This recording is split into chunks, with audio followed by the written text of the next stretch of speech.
Easy ആയിട്ട് കുക്കറിൽ നമുക്കൊരു നെയ്ച്ചോറിന്റെ റെസിപ്പി കണ്ടാലോ? ഈസി ആണെന്ന് കരുതി ടേസ്റ്റിൽ ഒരു കോംപ്രമൈസും ഇല്ല, അടിപൊളി ടേസ്റ്റ് ആണ് കേട്ടോ. അപ്പൊ കുക്കറിൽ എങ്ങനെയാ നെയ്ച്ചോറ് ഉണ്ടാക്കണമെന്ന് കണ്ടാലോ? കുക്കർ ചൂടാക്കുക, അതിൽ കുറച്ച് നെയ്യും കുറച്ച് എണ്ണയും ചേർത്ത് നമുക്ക് ഉള്ളി മൂപ്പിച്ചെടുക്കാം. ഇത് അവസാനം ഒരു ഡെക്കറേഷന് വേണ്ടിയിട്ടുള്ളതാണ് കേട്ടോ. കൂട്ടത്തിൽ തന്നെ നമുക്ക് ആവശ്യമുണ്ടെങ്കിൽ അണ്ടിപ്പരിപ്പും മുന്തിരിങ്ങയും ഇട്ട് കൊടുക്കാം. ഉള്ളി ഏകദേശം മൂത്തതിന് ശേഷം മാത്രം അണ്ടിപ്പരിപ്പും മുന്തിരിങ്ങയും ഇട്ട് കൊടുക്കുക. എല്ലാം നല്ലതുപോലെ മൂത്തതിന് ശേഷം നമുക്ക് എണ്ണയിൽ നിന്ന് കോരി മാറ്റാം കേട്ടോ. ആ എണ്ണയിൽ തന്നെ കുറച്ച് നെയ്യ് വീത്തി കൊടുക്കുക.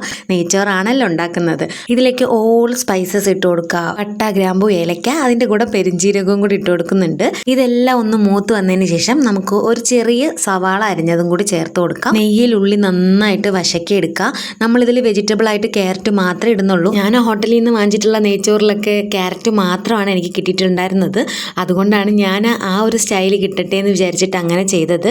ക്യാരറ്റും അതിൻ്റെ കൂടെ തന്നെ ഇഞ്ചി വെളുത്തുള്ളി പേസ്റ്റും കൂടെ നെയ്യിൽ നന്നായിട്ടൊന്ന് വശക്കി എടുക്കുക. ഞാൻ ജീര റൈസാണ് എടുത്തിട്ടുള്ളത്. അത് 2 കപ്പ് റൈസിന് 4 കപ്പ് വെള്ളം, അതാണ് കണക്ക്. നിങ്ങൾ ഏത് അരിയാണോ എടുക്കുന്നത് ആ അരിക്ക് വേവാൻ കണക്കിനായിട്ടുള്ള വെള്ളമാണ് ഒഴിച്ചു കൊടുക്കേണ്ടത്. അരി ഇട്ടതിന് ശേഷം ഒന്ന് തിളയ്ക്കണം. ആ സമയത്ത് നമുക്ക് കുറച്ച് നെയ്യും രമ്പേലയും കൂടെ ഇട്ട് കുക്കർ മൂടി വെക്കാം. 3 വിസിൽ കേൾപ്പിച്ചെടുത്തിട്ടുണ്ട്.